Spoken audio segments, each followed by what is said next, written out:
Lara, Barry chuckles, pointing in the direction I need to travel. I've not seen you this angry since, well, the other night. Are you gonna beat her up for what she's done to your precious Sonya? What I do is none of your business, I snort, moving past Barry to walk towards the rail tracks. Rage driving me forward, I don't even look back as I walk away from Barry. I can only think about what I'm going to say to Jade when I see her. Lara, Barry shouts out. Just remember this. Sometimes our closest friends are actually our worst enemy. And our worst enemy is actually our friend. I look back over my shoulder and glare. Get over yourself, I shout back. Idiot! If I find Matt and Sonya, shall I tell them you're looking for them? He shouts back. Go home, Barry, I mutter under my breath. I'm going to the skate park, Lara, Barry continues. Maybe I'll see you there later? Not likely, I mumble again, now some distance away from him. Forming fists, I don't know what I'm going to do when I find Jade. My heart is thumping with an internal fury I've never felt before. I can just about handle what she did to me, but I won't stand back when she's hurting my Sonya. She's too innocent and sweet to have to deal with a witch like Jade. Lara, Barry shouts one last time as I turn a corner. Go easy. I don't react to Barry's smug shouting. I power forward, ignoring everything else. Even the small amount of traffic on the road doesn't stop me. I know precisely what Barry means by the rail tracks. As young kids living in this area, you'd always find yourself exploring places you were told not to go. The tracks is one of those places. You'd get in trouble if you were ever caught. So it made a perfect place to go when we wanted to feel like rebels. However, there is one section where you can sit on the slope overlooking the tracks and watch the trains pass by every so often. Me and Jade used to go and sit there a lot when we were younger. We'd talk about stuff. Boys, mostly. It was always a forced conversation from my point of view, but I would have done anything to be around Jade back then.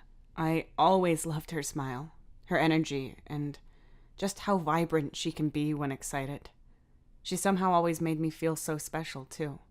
Like it was me and her versus the world. I guess it's not too dissimilar to how Sonya feels about Matt. Doesn't matter now. Jade knows what she's done wrong and doesn't do anything to stop herself. She can't keep gossiping and talking shit behind people's backs without repercussion.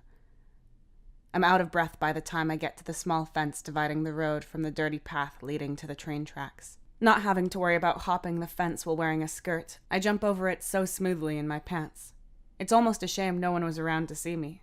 Although I'm angry, that felt pretty cool. Marching onwards, I enter the small group of trees. Pushing branches from my face, the tracks soon come into view, and I know I'm not far from the small slope.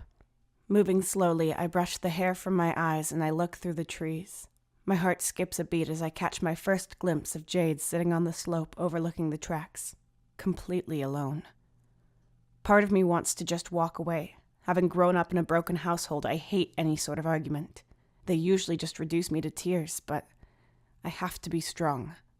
As I move closer, Jade's sitting with her knees right up against her chest and her head down, almost like she's crying. I do my best to exit the trees quietly so she doesn't hear me coming, but I'm a little clumsy in my haste. I trip slightly and grab a branch to stop myself from falling. I wouldn't make a very good predator. Instantly, she looks up in my direction and our eyes meet. Mine furious and angry. Hers a blood red and riddled with tears. She's so spooked by my appearance that she bolts up onto her feet and starts walking away. Jade! I scream, regaining my balance to follow her. Stop right there! She doesn't. She starts walking quicker. Jade! I scream again, straining my voice. How could you? I start running, hoping to catch up. Jade snaps a look back and starts running herself. Leave me alone! Jade squeals in desperation. Now both running, she's a little faster than I am. She's always been the more athletic of the two of us. She carried on with the running team when I dropped out. How could you? I shout, enraged by her. They trusted you! Running beside the tracks, the slope starts to level out. Jade doesn't react to my shouting. She keeps pulling away. I know eventually she will get to the bridge and she'll have nowhere else to run but back towards the trail leading here. I hate you! I shout out, allowing the worst of myself to show. Please stop! Jade cries back, stumbling slightly as she runs. I do my best to stop my chest from wildly bouncing as I run, but they are starting to hurt. This is one of the reasons I left the running team. I developed so much earlier than the other girls in my year. So much earlier than Jade, too. There's nowhere to run, Jade! I screech, seeing the train bridge come into view in the distance. Lara! Jade howls, stumbling again. Please just leave me alone. I can't deal with any of this anymore. I'm done. They trusted you, I repeat again furiously as I make up ground. I trusted you! There's a rumbling off in the distance. I know that rumble well. It's a train approaching.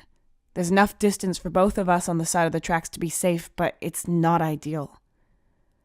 How can you live with yourself? I scream, desperate for her to stop. The noise gets louder, and the giant train engine soon appears. It's a vast locomotive shipping train, the sort that barrels through the town on occasions, rattling all the windows.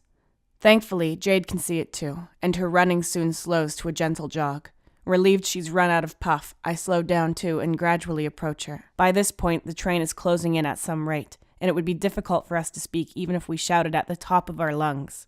Staring at the back of her stupid head, I watch as Jade slowly turns to face me. Tears are streaming down her cheeks and dripping from her chin. Her shoulders are sagging, and she looks broken and dejected. I can barely see the ocean blue eyes I once loved staring into. They are entirely bloodshot and tormented. Jade, I puff, catching my breath as I approach her. I can barely hear the words coming out of my mouth as the train sounds its piercing loud whistle on its approach. It's moments away from us both. As the rumble gets louder, I glare angrily in Jade's direction. Jade's lips start moving, but I can't hear her. She's staring directly back at me with tears flooding down her cheeks. I think she's telling me she's sorry, but I cannot be sure. Feeling rather unsafe, I step away from the track as far as the verge will allow. However, Jade does not do the same. She keeps eye contact with me for as long as possible before slowly turning to face the train. I feel like, at that moment, time stops and my mind starts moving at light speed. Something's not right, and I can tell. With the train bounding closer and closer with each second, the ground beneath me starts to violently vibrate. However, Jade's body language tells me something is very wrong. I fixate on her moving closer to the train, like she's about to stupidly step onto the tracks. I look at the colossal train, now only seconds from us, and I find my body moving completely on instinct. Jade, no! I cry out as she steps 1 foot onto the train track. She looks back at me, full of despair and sorrow. Instantly, I know what she's thinking, and the thought of it terrifies me to the core. Stumbling towards her as quick as my feet can possibly move, my brain flashes memories in front of my eyes, almost like I'm having a near-death experience. I remember the first day I met her at elementary school. My mother hadn't come to pick me up, and I was left waiting for anyone to remember to come get me. Alone, crying, and confused, Jade was my North Star, guiding me through the darkness. Sobbing my little heart out, Jade strolled straight up to me with that big smile of hers and asked me what was wrong. I hadn't got any friends at that point, but she wouldn't take no for an answer. We ended up playing on the school swings until my dad eventually arrived an hour later. She waited with me every day after that. Without fail, Jade and her silly smile would be there to greet me. Even if my family remembered, she'd still make her own mother wait until I'd been collected. I then remember our first day of high school. I remember how Jade was jealous that I'd started wearing bras. How jealous she was that boys noticed me more. I think back to how strange that attention made me feel when it was making her sad. I also remember how I wished that attention was coming from her. My heartache started around that time. It was tough watching Jade blossom into the stunning young lady I was secretly falling for. Eventually, the boys noticed her too, and I was left feeling incredibly jealous. Like cruel torment, my brain reminds me of the night I finally told her how I felt. I'd been worrying about it for months prior, but I couldn't hold it in any longer. I got her all alone, and eventually, after much angst, I admitted my deep and secret love for her.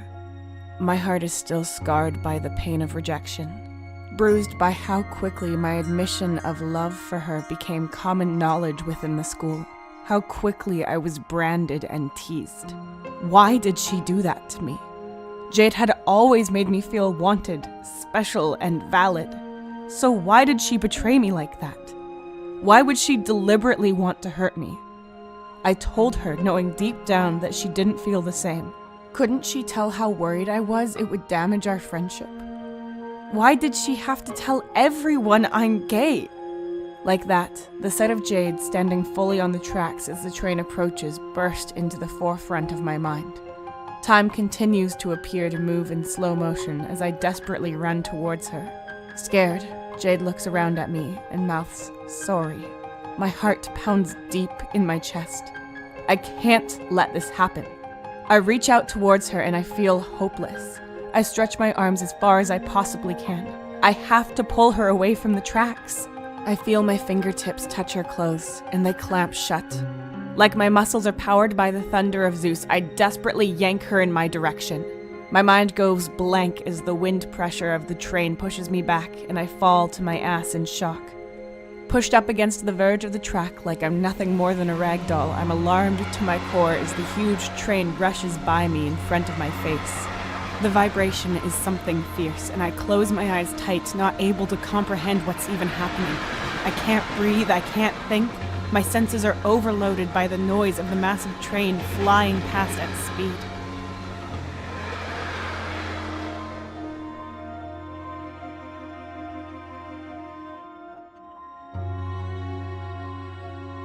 Thank you so very much for watching and making it all the way to the very end. If you've enjoyed the content, please consider supporting us on Patreon, where members get early access to all our content.